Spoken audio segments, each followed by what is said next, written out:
Welcome to Top Advisor Marketing, where you will learn how to become a prolific online influencer, attract more ideal clients, and grow your practice.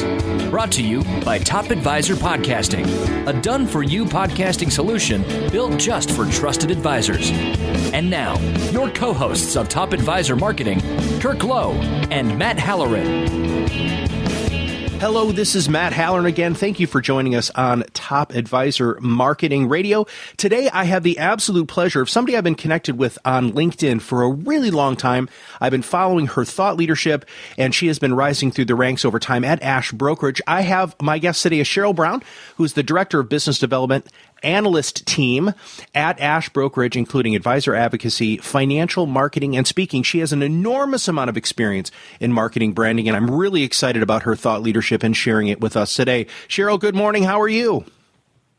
Good morning. I'm doing very well. It's been that kind of, year of everybody getting a little bit touch of here and there, but I'm spectacular today. I am very glad that you are feeling better, and I'm looking forward to all of the wonderful energy that you bring to all of this. So let's just break it down into what sort of experience do you have in working with advisors? Yeah, so I have been in the FinServe market now for a little more than 25 years. And given that time frame and the growing responsibility, I now, even though I'm in charge of business development at Ash Brokerage, I still continue to speak at conferences. And I average about 25. The busiest was I had 40 conferences I spoke at in 1 year. And it's always focused on advisors, advocacy, their practices, and just making the overall community of professionals better. Well, so 25 years ago, how did you end up with financial services? I mean, that's not a normal career transition. No, it is not. So I moved from St. Louis to San Francisco, and when I did, I thought I had all this money, and I was, prepared, and I was out of money in like 3 days, and I had to find a job very quick. So I faxed my resume to the wrong number, and thank you, Robert Brumby, who hired me at Mass Mutual. They were looking for a call director at the time, so like a receptionist, if you will, and with a little bit more like secretarial side, part on that too. And they gave me an opportunity, and I went in, and so I have a little bit of a small place in my heart there for Mass Mutual, taking pity on a young girl from St. Louis who needed a job really bad, but I fell in love with it. I got in there, and I just am absolutely enamored with the idea that so many professionals have to wake up every day, and their mission is making certain they have an answer for their clients. If they say, am I going to be okay because some particular event has happened, we have to have an answer for that. And so I'm really attracted to how I can help make them better and make us overall better.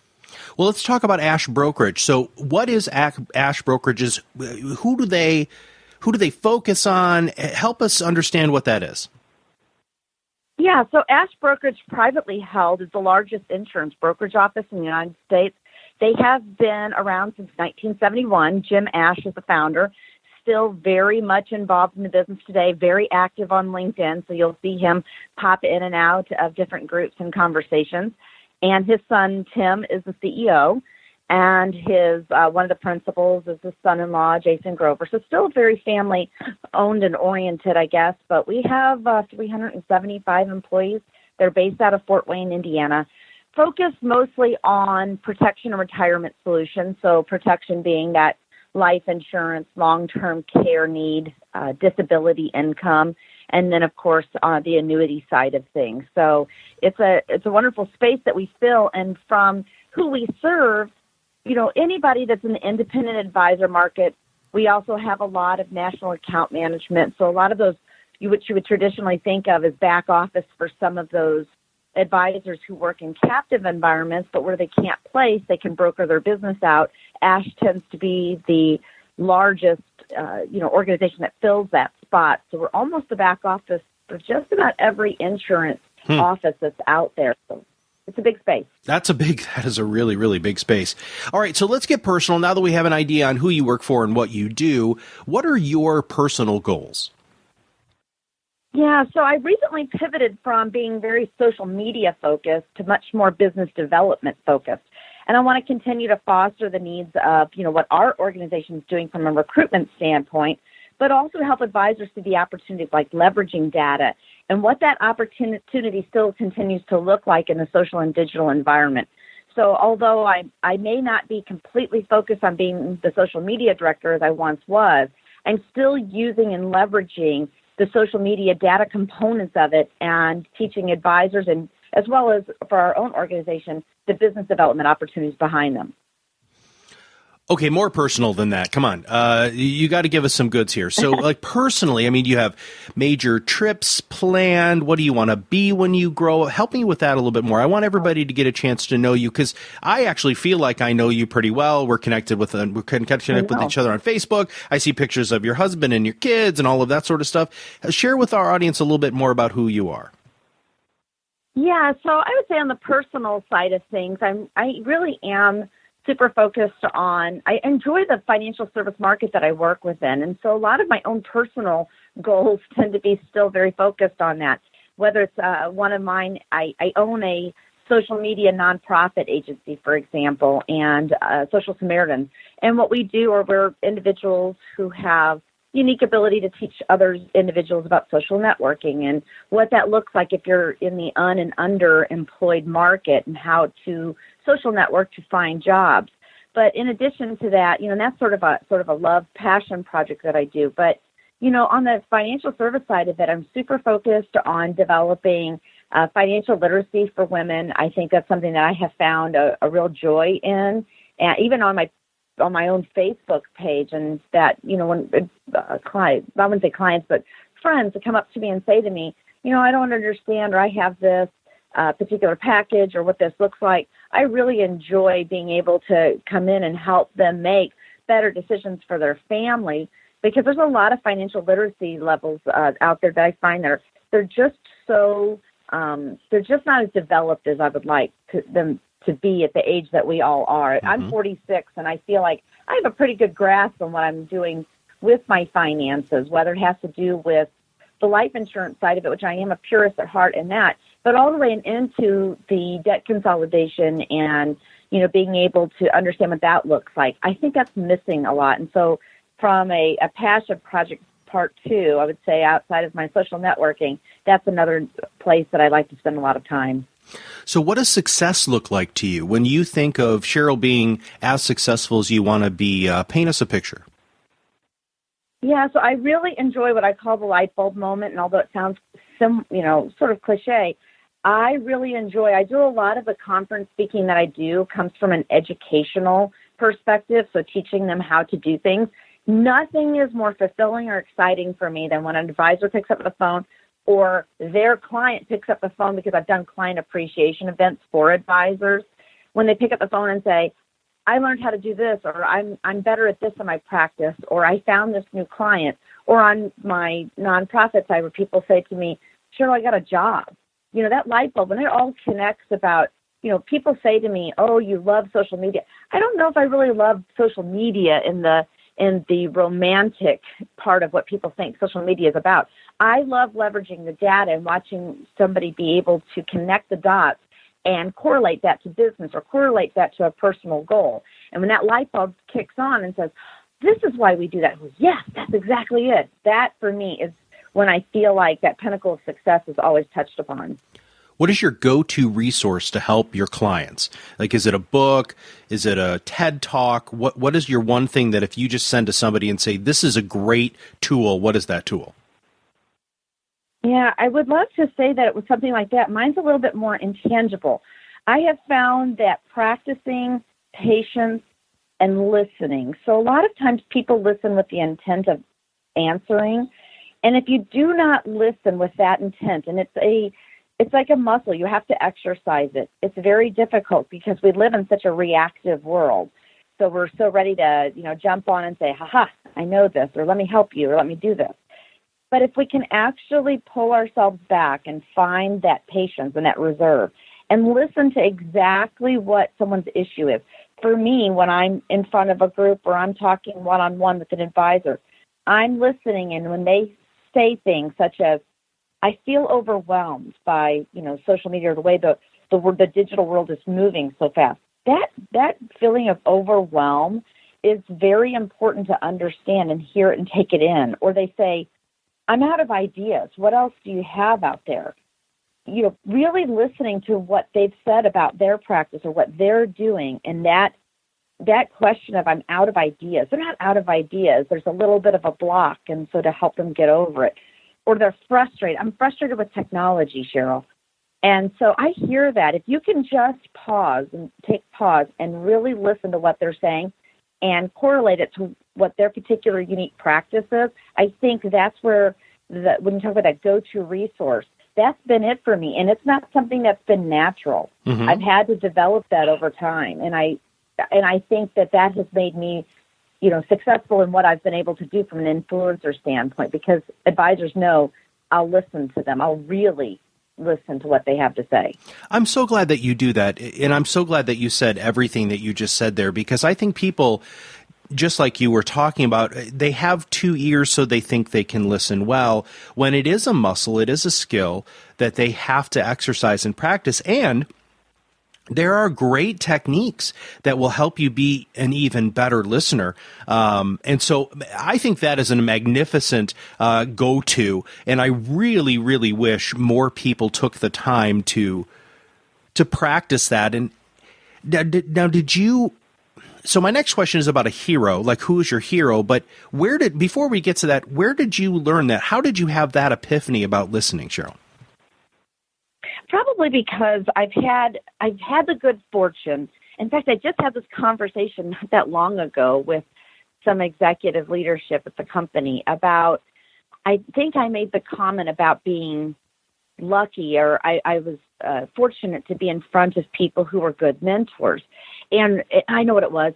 When I was in Atlanta, Robert Brumby, who I referenced earlier, he said something to me one time about, I don't think that it was that you were lucky. I think that you sought out good mentorship over the years. Like you were attracted to that and you went after it, which was great. But those individuals, those mentors over the time, whether it was the Robert Brumbys or the Tim Ashes, the Jim Ashes, who have said, if you can just take pause and listen to what people are telling you, and that takes an enormous amount of practice. It takes an enormous amount of restraint, because we all work in a service industry. You work in one, I do. We serve people.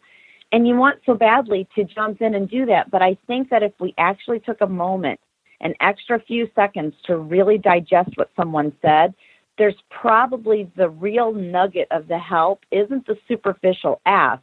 It's the much more penetrating problem, the frustration. If you can get to that, you solve a much bigger problem for that. So it's taken years to develop, I would say, that listening capability. That's fantastic. So who is your hero? Who do you look up to? Yeah, so from a personal standpoint, I would say one of my number ones is Ann Hanley, my dear, sweet friend Ann Hanley from Marketing Profs. She is somebody that embodies everything that I want to be when I grow up, kind of thing, although she and I are relatively the same age, so it's kind of funny. She has this raw kindness and gratitude about her that is just, you just can't touch it. I mean, you just can't, it's like a pinnacle that you're trying to achieve. And she's, where she lies in that space of marketing and how high she is in that, she's the most humble.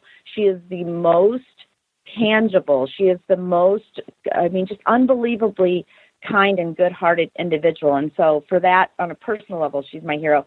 And I'd say professionally, my hero, 100%, Maria Franti-Shepis from Maddox Douglas, who we jokingly say I stalked her out on Twitter because I loved everything that she was posting about the financial services community from an innovation standpoint. Mm-hmm. If you've not had an opportunity to read her book, I would, but she's somebody, too, who is extremely tangible. You can go out and talk to her, and she talks back to you, and she gives you a lot of really good information. But those two individuals just do an enormous amount in their particular communities of helping other people, and for that, I'm super grateful to know them. What is her book?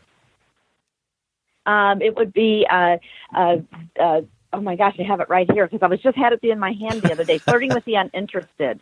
And I opened it up the other day and I put it back. I usually have it sitting right here on my shelf. But she works with another gentleman named Mike Maddock. And Mike Maddock is the idea monkey. He owns Maddock Douglas. He's one of the owners there. And he's another fantastic person if you get an opportunity to see him speak as well. But specific to the FinServ market itself, if you read Flirting with the Uninterested, the whole point of the book is for you to learn how to be innovative in your own particular field. And she talks about how we need to get out of our language or our lingo and really talk to consumers and advisors about things in real terms. So it's a fantastic, insight on where we're we are failing as a community of servants or people. But great book, great person, great people. Well, we'll make sure that we put that in our show notes so that everybody can click on it and hopefully buy a copy of it.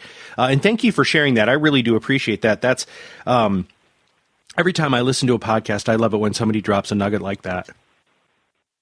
Yeah, she's good people, and she has a lot of YouTube videos and things out there about how to talk to people about from the FinServ market standpoint. So I encourage it for anybody who's on here who that's something they're trying to do, and maybe it's one of their goals for 2017 in their business. Awesome. What is the biggest lesson you wish advisors would learn? This is it. This is how easy it is. I tell all advisors, when you work with somebody who knows something more than you do, and whatever it is, I don't care what it, it's easy for me in social media to say that, but it might be somebody who knows about annuities or somebody who knows about, business succession planning, whatever it is.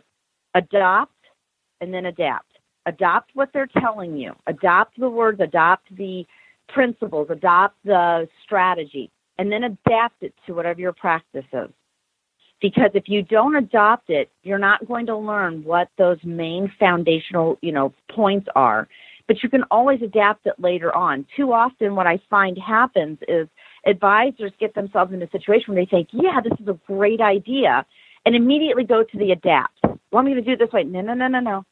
Start off adopting what they said, and then change it up to fit your practice a little later on. Because it's kind of like starting off with addition and subtraction. You got to understand that for multiplication, division, and other things to start making sense.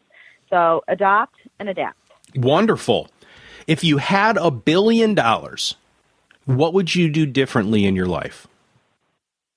100% without reservation, I would provide more financial literacy availability to children in school so that once they actually leave school and they get into college, they actually understand beyond the positive and negative numbers, which a lot of people correlate to balancing a checkbook. Forget that. That stuff is the easy peasy stuff. Kids today do not understand. They don't even understand their FAFSA. They do not in paying back a loan and what that exactly looks like. They don't understand tax returns. They don't understand why you need life insurance or any kind of insurance should something happen to them and their parents get stuck paying for their, college tuition. They don't have an understanding of a lot of that. If I had $1 billion, I would invest in being able to provide more functional financial fitness types of programs out in schools today, so that when they get out of school, they don't have to rely on learning about finances through trial and error. Because too often, kids today make the decision of, I'm going to get these credit cards, and they run them up, and then they learn, that wasn't a good idea, and then they pay for it. Or going to one school because they think it looks good, but when they could have received some of their training at a larger university that had their credits transferred and still got the same credit for those classes and paid a lot less. I mean, there's just a lot of those kinds of things that kids just don't know, and a lot of parents don't know. So it's not the kid's fault, and it's really not even the parents' fault. They just don't have access to good financial literacy programs out there. It's a big deal to me. Wow, that's fantastic. And boy, with all of the kids that I've connected with over the years, they always call it adulting and how they never were taught how to be an adult, and that to me is, I think that is a big failure. So I hope you get that $1 billion, because I would love, and you know what, I might actually hitch to your wagon there and try to do a little bit of help. So if you could choose one superpower, what would it be and why? It would be to infuse kindness into every human being. I think that we're all trying to get up. I think that there's ideas that we all get up every day and we all know what we're doing that day because we're all solid and this, that, and the other. I think I say with a fair amount of confidence that each one of us wakes up every day and really doesn't have a clue. We have an idea of kind of how the day might lay out, but we really don't. We're just all trying to figure out our stuff, just like anybody else. Even my kids, as they look, my children are all adults now, and they look over and they think, oh my gosh, my mom is actually really real. She's just a human being who's got to figure her stuff out. And so if you can get up each day and just be kind to yourself. Don't say mean and negative things about yourself. Be kind to yourself. Give yourself a pep talk. Go out, and when you're at the gas station or you're getting a coffee someplace or you're sitting down to have breakfast, be kind to every single person that you see that day. When people actually serve you a meal, look at them in the eye and say thank you, because they're actually a real human being. Or the person who hands you your receipt back at, the convenience store, look them in the eye and say, I hope you have a good day. You won't believe how much just that little bit of kindness infused into your moment carries on and ripples throughout the day. So if we could do that, that would be my superpower. That is a heck of a superpower, and one that everybody who's listening to this can have tomorrow. It's a choice. And it's free. It's free. It's 100% free. Absolutely. Yeah. Who is your favorite musical artist and why? Oh, I can't believe you're going to ask me this. So it's George Michael. I have Yay! That's so awesome. Sorry. I'm so enamored with him as a kid, but not because of, I'm 46, and so when I was in high school, he was the it thing. Mm-hmm. But it had much more to do with his voice and just, from a lyrical standpoint of how he put words together and how he chose to sing songs. And I will tell you, I was 10 years ago. He did a big old, spectacular event in Chicago, and I lived in St. Louis at the time. And I bought tickets and I drove up to Chicago to go see him. And there was a moment when I was standing in that huge, place, and I thought, I am breathing the same air as George Michael. And it sounds so completely juvenile, I guess. But it was very exciting for me because I had watched him go from going into American Bandstand, if you can, that dates me, going out there and with Dick Clark and stuff, and then watching him over time, really become a true artist and how he had perfected and he had built so much of that on himself, where he just kept pushing and pushing to be better. Now, so Christmas was a very sad day for me in 2016 when he passed away. I still have all of my George Michael. I still have cassettes. That's how I was so in love with him. But no, I think he would be it. His music still makes me feel good when it comes on the radio. So, well, speaking of when you were a kid, because you and I happen to be the same age, and I remember absolutely everything about George Michael myself. But looking back on that time, so when we were in high school, when you sat down and you were dreaming as a young woman, what did you want to be when you grew up? Oh, that's easy. I wanted to be an infectious disease physician. I loved the idea of being able to, put puzzle pieces together. And I actually left high school and went to St. Louis University, which is a medical school, and got in there and found out there's a lot of homework involved with that. And I'm a very social person, so it was combating against who I was, but I still loved it a lot. And irony has it that even though I did not complete medical school and then I went on to work towards a marketing degree, when I got into this field for financial services, 10 years later, I was underwriting life insurance. So I was still using that love of medicine and puzzle piecing, if you will, which underwriting is a huge component of. So I still got to dip into that, which was funny, but I don't know. I heard about, this kind of physician focus when I was in high school, and one of my teachers said, I think you'd be good at it. And it just became, well, this is what I'm going to be when I grow up. And clearly didn't. So I'm glad I didn't. I'm where I'm supposed to be. I'm doing the job that I was always intended to do with the talent that I have. failure is a really difficult word for people to attack. And I mean, you might, and obviously you don't look at not completing medical school as a failure, but I'm going to kind of just use that word here because I think that if you do what you did, which was you kind of fell down a little bit, or you woke up, which is a better way to look at it, and realized you weren't heading in the right direction. But when you look at your biggest failure in life, what did you learn from it? Yeah, so here it is. This is my one and only job I ever got fired from. This is it. I used to be a customer service rep at a fairly large department store, and I didn't get fired because I wasn't good at my job. I got fired because I took too long to listen to people's problems and advocate for them. So the store got very frustrated with me because the people would come up and I would listen to them about why something didn't work or why this didn't fit or why they didn't like that. And I would see their point, and then I would go over and I was constantly advocating for them. And after about 3 months, they exercised their 90-day plan and said, I think this is not for you, which ironically, I today am a very good customer service rep because I still advocate for advisors and advocate for what they're doing. But that big failure, if you want to call it that, it actually did really hurt my heart. I'm a fairly tender-hearted individual, and I remember thinking, well, why would they not want me to work there? I mean, I'm a good employee, and I was a good employee. I just wasn't a good fit for what they needed in that particular, space, although I still would argue that I was great at what I did. But it was a lot of learning behind it, you know? Well, a very, very wise person told me once, Matt, it's not the amount of times that you fall down. It's how many times you get back up and try not to fall again. So, I absolutely love the fact that you look at that as a long-term positive experience. I have asked that question before, and it didn't actually go as positively because people still harbor some discomfort and uncomfortable feelings about some of those things. Okay, so if somebody wants to get in contact with you, so I'm going to break down these next two questions a little bit differently than I normally do.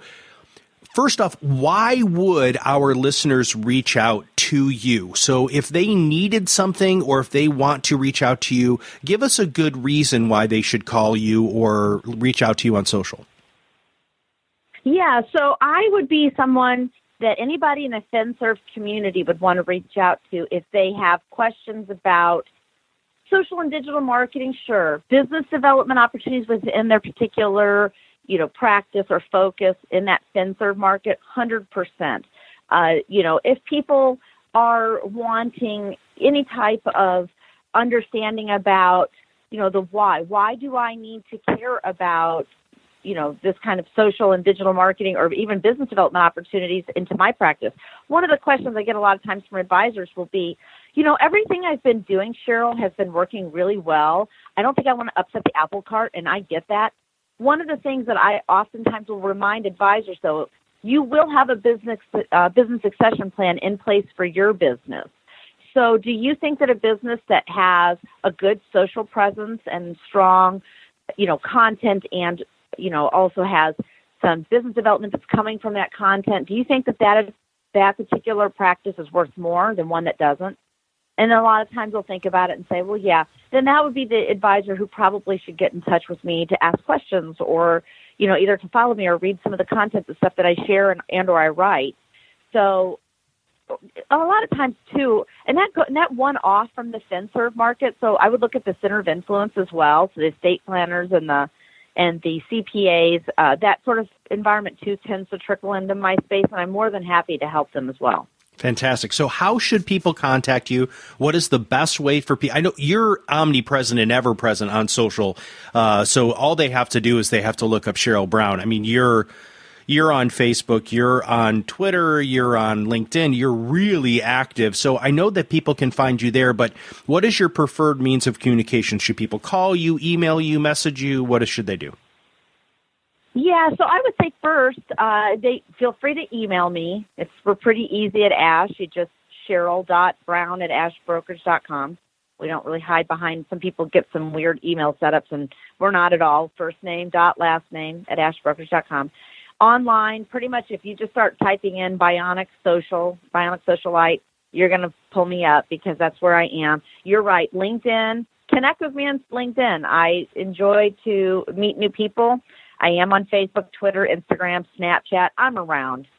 So whatever means that somebody else likes to, talk. If you want to text me, you can. You can, my cell phone number's out. Everything's out there about me. I'm pretty transparent. Okay.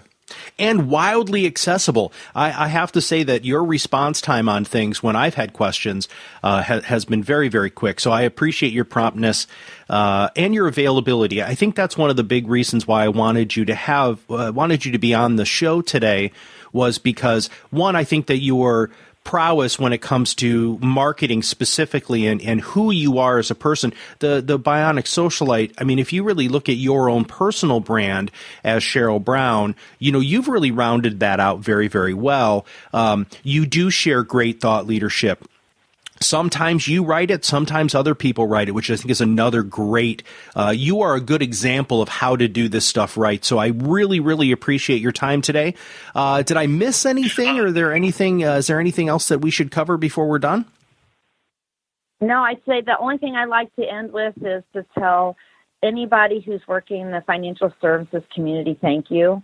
Thank you for the work that you do in your respective community. Thank you for collectively representing what we do and what we're about in the retirement and protection, side of things. Thank you for your families that allow you to come and do this every day, because you do make a difference. Although we are not the cool kids that everybody gets up every day and talks about the first thing on Facebook, I guarantee you that when the time comes and those clients come and ask if they're going to be okay, and you have an answer for that, you are the most important person in those families' lives, and I am grateful for that. And with those words, we're going to say thank you very much to Sheryl Brown, Director, Business Development Analyst Team, and she also does advisor advocacy, financial marketing, and speaking. This has been Matt Halloran for Top Advisor Marketing Radio. We'll see you on the other side of the mic.